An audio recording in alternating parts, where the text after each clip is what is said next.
सभी साथियों को राम राम, जिंदाबाद, जय जोहार। साथियों, आज हम उस गांव में आए हैं जहां पर अभी तक हमारे यहाँ सबसे विधानसभा में ज्यादा विधायक रह के हमारे क्षेत्र के विकास में सहयोग किया। आज हम उस गांव में आए हैं और उनके आशीर्वाद से जो युवा के तौर पे जो मुझे कांग्रेस पार्टी ने उम्मीदवार घोषित करके जो जिम्मेदारी दी है, उस जिम्मेदारी को पूरी जिम्मेदारी के साथ मैं बोलता हूं कि मैं 5 साल तक ईमानदारी से काम करके हमारे क्षेत्र के विकास में सबसे ज्यादा सहयोग करूंगा। साथियों, कांग्रेस पार्टी ने जो वचन पत्र बनाया है, अभी तक हमारे सभी साथियों ने कुछ न कुछ उसका उदाहरण देके या उसके वचन पत्र को बताया है। लेकिन मैं एक ही बात बोलता हूं कि आपके एक वोट की कीमत क्या है। बीजेपी वाले क्या आपकी कीमत लगा सकते हैं? आपकी कीमत सिर्फ दारू, कुछ पैसा और धमकी देके बीजेपी वाले जो काम कर रहे हैं, अगर उससे हमको निपटना है तो आने वाली 17 तारीख को आपको निडर होके मैदान में खड़ा रहना पड़ेगा। और आपकी वोट की कीमत तब पता चलेगी जब आप कांग्रेस की सरकार मध्य प्रदेश में बनेगी। जिसे एक वोट डालने से आपको 2 लाख का कर्जा माफ होता है।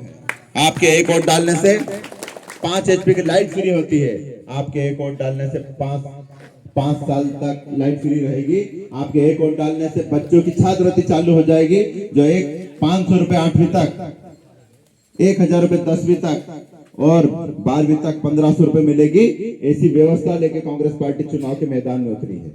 लेकिन महिलाओं को 1500 रुपए सम्मान निधि के तौर पे कांग्रेस पार्टी डायरेक्ट उनके खाते में डालने की बात करती है। लेकिन शिवराज मामा को 18.5-19 साल तक याद नहीं आया कि लाडली बहना कहां है। लेकिन जब वो हारने की कोशिश, हारते हुए दिखा, तो उसने सोचा कि आदमी तो समझ गए हैं उसके जीजा हो, लेकिन बहन को कैसे भी करके पटाओ करके 1000 रुपए के चक्कर में 2-2, 3-3 महीने तक खड़ा रखा। लेकिन हमारी लाडली बहना, हमारी माताएं सब समझ गई है ये सिर्फ चुनावी जुमला था। जिसे मोदी ने दिया था 15 लाख रुपए दूंगा, 1000 रुपए देके हमारे वोट खरीदने की बात कर रहा है। लेकिन कांग्रेस पार्टी ने ऐसी व्यवस्था की है कि पढ़ने वाले स्कूल में जो छोटे बच्चे, उनके लिए, घर में काम करने वाली महिलाओं के लिए, और खेत में जो किसान रात दिन मेहनत करता है, जिसपे फसल की भाव नहीं मिलती, महंगाई बढ़ गई है, उनके लिए 2 लाख तक का कर्जा माफ की योजना लेके, पूरी योजना लेके मध्य प्रदेश में चुनाव के लिए मैदान में उतरी है।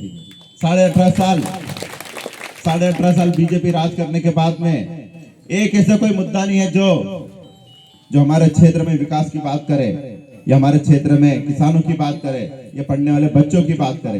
एक कोई सी ऐसी योजना नहीं। सिर्फ चुनाव लड़ने आए, और आपको भी पता है कि चुनाव वो सिर्फ पैसों के दम पे गुंडागिरी करके, दादागिरी करके, धमकी देके चुनाव लड़ने की बात कर रहे हैं। लेकिन आपको किसी से ना डरने की जरूरत है, ना दबने की जरूरत है, क्योंकि आप खुद की मेहनत का कमा के खाते, किसी के बाप की खाते नहीं है, तो आपको किसी से डरने की जरूरत नहीं है। अंतर सिंह दादा 15-17 साल मंत्री बन के बैठे हमारे मध्य प्रदेश में। आज चुनाव लड़ने आ रहे हैं तो उनके पास कोई मुद्दा नहीं है। वो सिर्फ एक किसी की बुराई करते हैं कि मोन्टू ऐसा करता है, मोन्टू ऐसा करता है। पर मैं एक ही बात बोलना चाहूंगा कि मोन्टू पहली बार चुनाव लड़ रहा है। अभी तो कोरा कागज है मोन्टू, और 5 साल काम करके पूरा इतिहास लिखेगा। लेकिन आप 15 साल मंत्री बन के बैठे मध्य प्रदेश में। आपने क्या काम करा अभी तक? अगर हम पूछेंगे तो आपको जवाब नहीं देते बनेगा। 15 साल मंत्री बन के बैठे, उनके गांव में तक स्कूल और रोड तक नहीं बना पाए, तो वो दूसरी जगह क्या विकास करेंगे? आप सोचो कि पहाड़ का इलाका है, वहां पर आज के जब बहुत सारे